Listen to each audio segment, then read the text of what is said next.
I mean, I don't think we are crestfallen.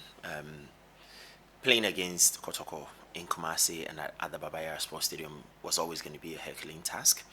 But of course, we went there, and of course, we saw we couldn't conquer. But that experience alone is going to push the boys to a different limit. It's just one game out of the lot. A second round is about to start, so I think my boys are already well motivated. The loss itself is a motivation.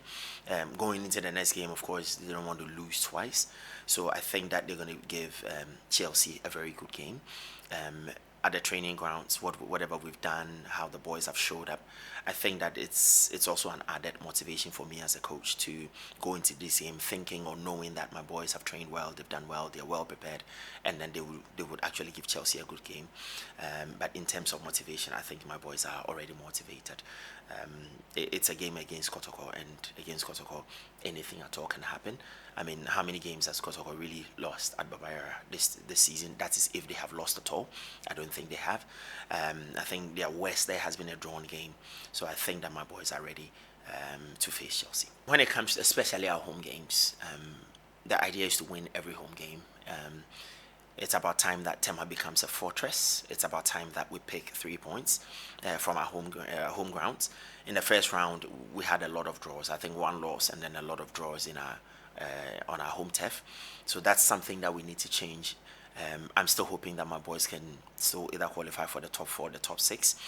When you look at the point gap, I don't think that it's so much that we'll not be able to make it. It is still within reach. We have actually signed a few very good technical players that are really good for the kind of football we want to play, for the vision that's actually created. So I'm thinking that in the second round, vision is about to cause some upsets, and of course it starts with the first game. I looked at Chelsea's record. I think that they only lost against Berekum in all their home games. The rest has been either wins or draws. I've also realized that I think they've only won one away game. I think the rest of the wins has come from, I think, one away game, and then they won 4 on their home turf. So it means that if Berekum has won there, they are beatable. If they also gotten some draws in their home, they're still beatable. So we're going to go there and give our best. Mostly we've played a 4-2-3-1 with one striker and all that, but I think that against Berekum, per the conditions of the turf, I think that we're going to go out there and try to play with 2 strikers or 3 strikers, depending on the approach of the game. But I don't think we're going to play with less than 2 strikers, so we're going to try as much as possible to bombard the zone 14, try to arrive there early, whether it's coming with crosses or it's central breakthroughs or wide breakthroughs. I think that our major aim is to be able to supply the ball to our strikers and then support them to try to get a goal or 2. I know it's very, very difficult. Berekum is a very Chelsea is a very, very experienced side. They know how to win, especially at Berekum. But of course, if Berekum has gone there, they've been able to win, and other teams have gone there to draw, it means that we can also go there and pick up some points.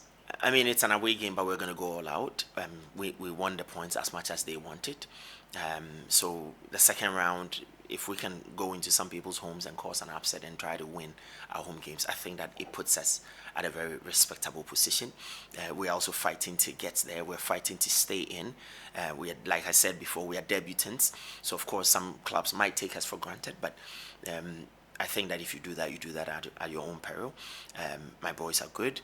I know that they will come up stronger after the defeat from Kotoko. They'll come up stronger. They will play. They would do everything possible to get these 3 points. So I think that going to Berekum, it will be exciting. I invite all supporters to be there.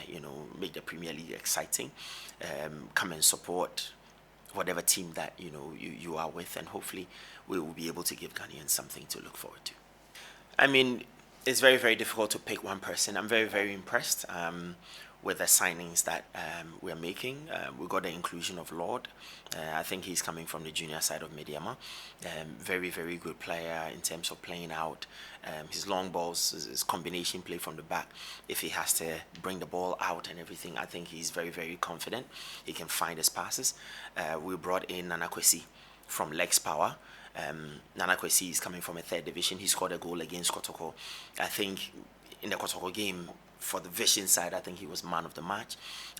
The way he can break attacks, start attacks, when he gets in front of goal, his power alone is something to write home about.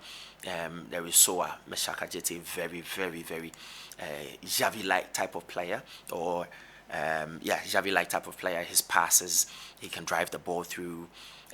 When he takes free kicks or corner kicks and stuff like that, it's very dangerous because he's always finding his people.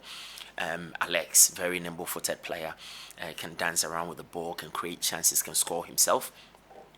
We brought back Akansase from Finland, very experienced striker that has played here in Ghana, knows the terrain, has played in Finland, so has amassed a lot of experience. Of course, we have Raouf, who also played with Norgeland. Now he's back here in Ghana, also has joined us. So in terms of that, I mean, we have a lot of them. Gideon from Hearts of Oak that's also joined us. So I think that in the transfer window, probably we did the most signings, but these are players that have come to add up. We knew our weaknesses, and these boys have come to make sure that our weaknesses are blocked.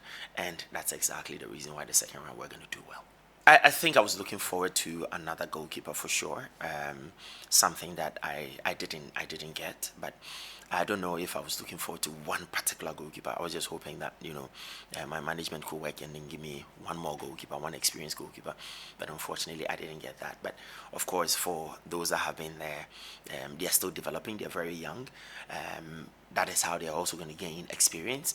So I'm sure that now that they've done the first round, some form of experience has been amassed, and then certain silly mistakes that we made in the first round will not happen again.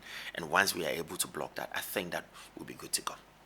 I'm thinking you are referring to the injury that he had at Kotoko.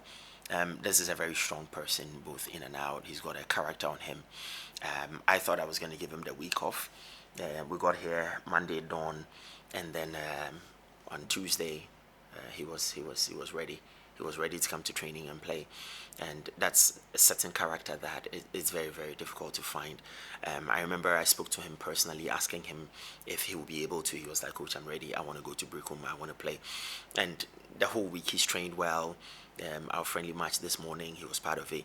We didn't see any signs of weakness, any signs of dizziness, any signs of ailment or anything. So yes, he's back, and he'll play against Berekum. Definitely, he will actually start against Berekum. I think the one particular injury we have is Frimpong. Frimpong started against Kotoko on the left side of midfield. He's the only one that, since we came back from Kotoko, has not been able to train.